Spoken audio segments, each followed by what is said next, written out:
To the purchasers. When we built in late 1977, there were many vacant blocks in the vicinity. It was more common for houses to have names than street numbers. Aldinger was the location of our former weekender south of Adelaide.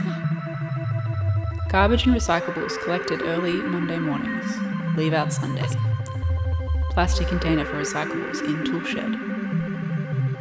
There is no Chubb alarm, but the transfer might have worked. We've never had an attempted break-in. The lawnmower was bought second-hand, but with a new motor a couple of years ago. To start, move throttle about halfway, press the rubber bulb 5 times, pull the cord, and it should start immediately. There is no power point in tool shed, but there is a lead dangling above the hinge side of the door, which can be plugged into a power point in laundry.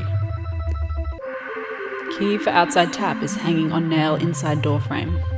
We converted the tap after presumably children turned on the tap and hose during our absence, and judging from the resulting swamp, the water ran for some weeks. We also switch off our appliances when we leave the house, as on one occasion someone, again presumably children, switched on the power. We had snow almost to the floor from our fridge with its door propped open, running continuously. There is a tree root barrier to prevent roots from pine trees growing under the house.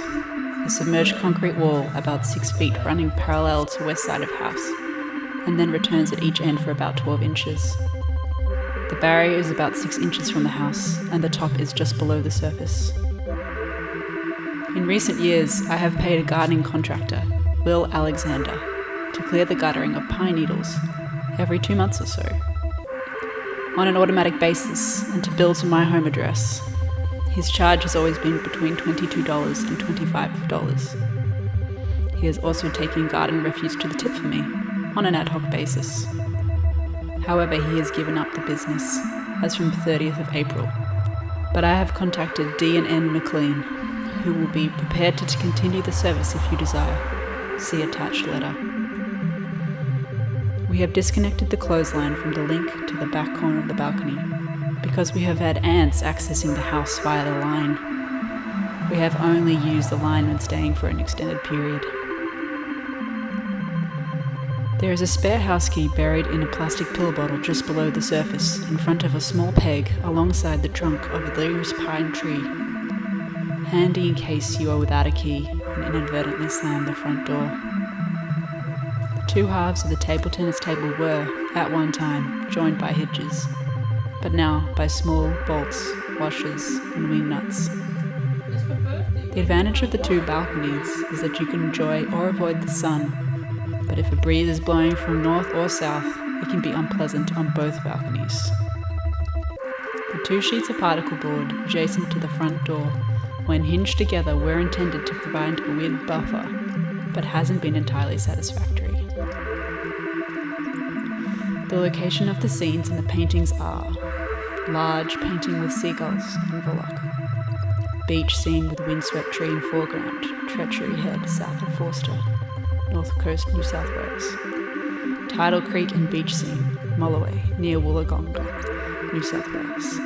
Number 1 bedroom, Wimmera River in flood at Horsham, Victoria. Number 2 bedroom, photo at sunset from near steps at bottom of South Beach Road. Number 3 bedroom, Schwerkoltz Cottage in Deep Creek Road, Mitcham. Brilliant sunset from our balcony 20 years ago, before our shrubbery grew, and there were only paddocks right back to the school. The dining table was one of a pair from my office. The top needs an occasional rub down with dry steel wool pads, not soap pads. Removing old polish, then applying a coat of boiled linseed oil in broom cupboard. Then almost immediately rub down with soap cloth. It needs doing now. The wooden arms on the Green City also serve as rests for drinks. Just lift up and over at the hinges. To convert to a bed, lift up seat and pull towards you. To revert, lift up until it clicks, then push down. The filter on the kitchen tap extracts a good deal of chlorine, etc. from the drinking water and makes a much better cup of tea. The water pressure will slow to a trickle when the filter needs cleaning. Remove the top. all above the yellow section, and unscrew the candle. Scrape the sides of back of old knife with a taped handle in second drawer of cupboard, and scrub with a hard brush under sink. Scrape with knife away from the plastic end to avoid fracturing the fitting, then reassemble. As the filter wears down, cleaning will be necessary more frequently. You will probably want to replace the candle before long. We have left a spare, as well as details to phone order replacements, which will be posted to your home address. If you want to remove the filter and revert to the original tap, it is in a plastic bag and tool shed. To open and shut the valve of the hot water service about every 6 months to ensure it is not stuck, access through the open space at the end of the sink cupboard. Pull on the toggle and slowly release. We replaced the hot water service about 3 years ago, and to do so had to cut and remove a panel from the adjacent bathroom wall. You will see a panel has been cut from the floor and across behind the towel rail to the corner of the room. The heater is very quick to heat up, and we have never had a problem with the supply of hot water, even when we've had extra guests. The fridge is not young. There is a tray behind the metal strip under the door, which will need to be emptied after defrosting. Also not young is the TV set. If the image flickers when first turned on, just pull on the back of the channel selection switch.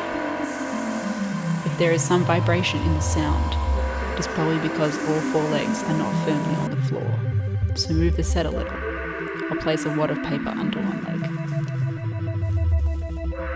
In the shaving cabinet in the ensuite bathroom is a small plastic bag containing 2 keys. The Allen key will tighten the tops of all the taps, and the other key is for removing doorknobs of wardrobes in the main bedroom. Casters and legs for the queen-size bed are on the shelf of the wardrobe.